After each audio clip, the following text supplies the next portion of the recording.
Ever wondered if there's more to Singapore than meets the eye? Beyond the iconic skyline and economic success of the Lion City lie secrets that will leave you questioning everything that you thought you knew. From relentless working conditions, a rat race of an education system, and questionable treatment of immigrants, here is the dark side of Singapore. Let's go back in time to 1965, when Singapore had just gained independence from Malaysia.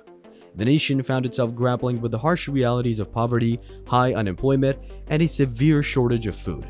A staggering 70% of the population lived in slums, highlighting the immense challenges faced during those early years. In the midst of this struggle emerged Lee Kuan Yew, the visionary leader at the helm of Singapore's destiny.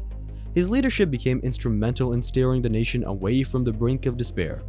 Lee Kuan Yew's commitment to stability and order was evident in his strict governance policies.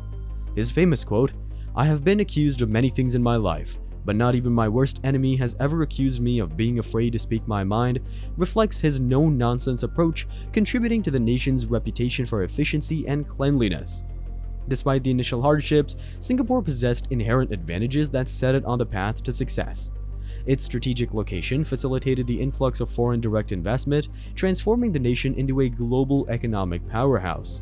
Prominent investors during Singapore's economic boom post-independence included multinational corporations such as General Electric, IBM, and Procter & Gamble. These investments, totaling billions of dollars, fueled industrialization, job growth, and technological advancements. As the years unfolded, Singapore emerged as an economic miracle, with a flourishing economy, state-of-the-art infrastructure, and a reputation as a financial hub. Prime Minister Lee, the architect of Singapore's destiny, shifted his gaze toward unlocking the immense potential within the people of Singapore, laying the foundation for a nation defined by meritocracy. This principle, rewarding individuals based solely on their skills and performance, became the bedrock of the Singaporean education system. From the earliest stages of education, Singaporean students underwent continuous assessments through standardized tests, shaping their futures based on their performance. High achievers found themselves propelled towards superior schools and advanced education programs, establishing a mechanism that nurtured the most capable, enabling them to reach their maximum potential. This rigorous filtering, known as streaming, became a recurring theme throughout their educational journey. Even today, students navigate a highly competitive environment where the race to secure coveted spots in Ivy League institutions or the National University of Singapore demands unparalleled dedication. The pressure to excel permeates every facet of their lives, with long study hours, extracurricular commitments, and intense preparation for standardized tests is just the norm. Recognizing that the progress of Singapore rested on its people, Lee Kuan Yew championed another foundational principle: relentless hard work. He wasn't merely a proponent of his principle, he was a paragon of it.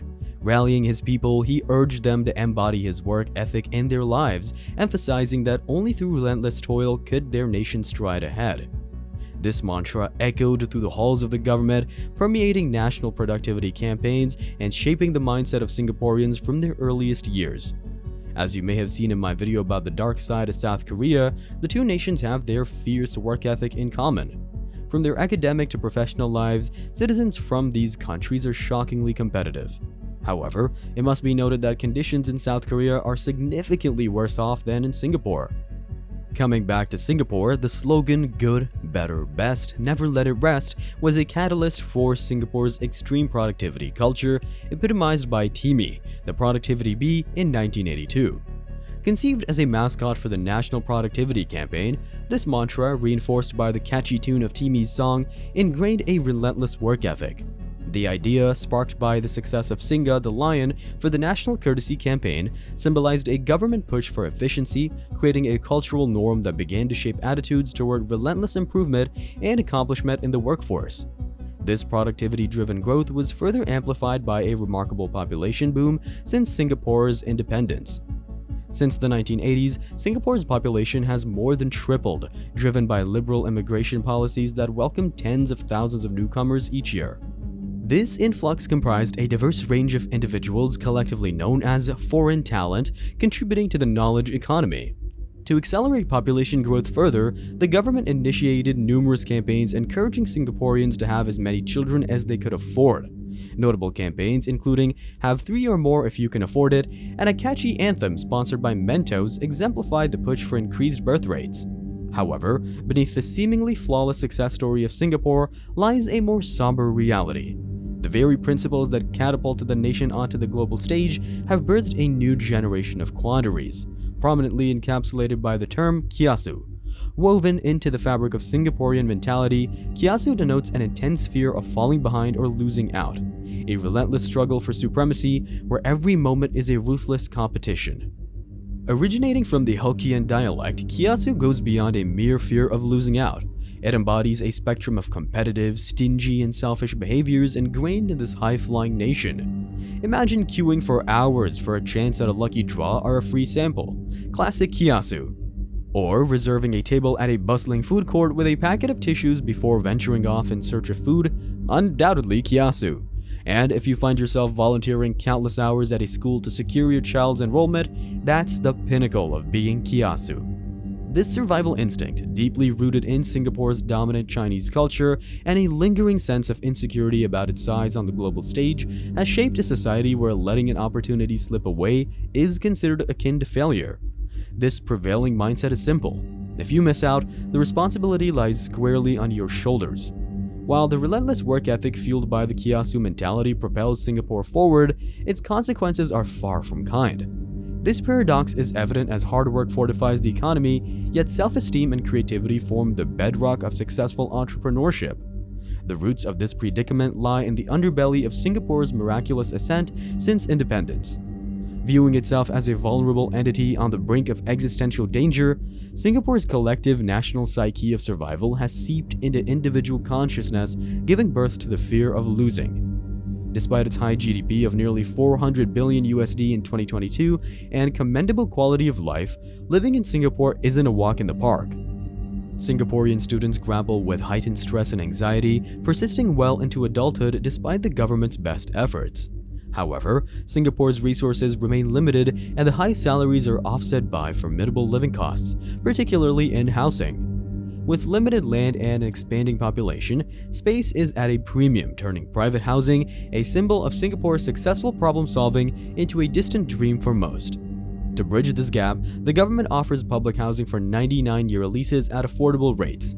Yet, insatiable demand and long waiting lists result in public apartments being sold at inflated prices in an unregulated secondary market.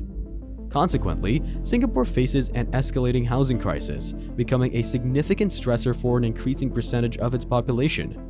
This financial strain, coupled with the relentless competitive ethos, has led to Singapore's fertility rate plummeting to the world's lowest of only 1.244 births per woman in 2023. The soaring cost of living has discouraged people from having children, imperiling Singapore's growth strategy historically reliant on constant population growth. If it weren't for the high immigration rates, Singapore's most crucial resource, aka its people, would be on a tumultuous decline. Moving on to perhaps the darkest problem in Singapore. The flood of immigrants, particularly the more qualified ones, has ignited resentment among locals who feel ignored in the job market. Simultaneously, the country grapples with an aging population, making immigration essential to prevent Singapore from becoming a nation of senior citizens. This intricate paradox questions the efficacy of Singapore's traditional success formula, a continually expanding workforce driving the nation with relentless hard work when faced with a stagnating population and growing financial insecurity. The case is even worse for poorer migrants. These workers face glaring and subtle injustices.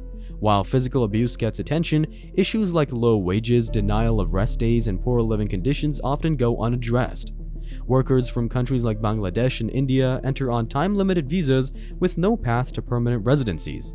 The system, coupled with high recruitment fees, leaves them vulnerable to exploitative conditions, fearing job loss and repatriation.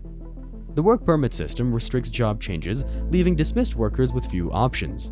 Seeking justice becomes a complex process, with financial strain and bureaucratic hurdles hindering their path. Despite recent legislative amendments aimed at improving conditions for migrant workers in Singapore, criticism persists. The Employment of Foreign Manpower Act and the Foreign Employees Dormitories Bill set a regulatory framework, but enforcement remains lacking. The government's limited concern for migrant workers who neither vote nor pay taxes exacerbates the issue. Potential solutions include allowing unskilled foreign workers to form unions, mandating workplace injury reporting, and implementing bonding for recruitment agencies. Singapore's transformation, a captivating dance between progress and shadows, unfolds as a testament to the intricate balance in its journey toward prosperity.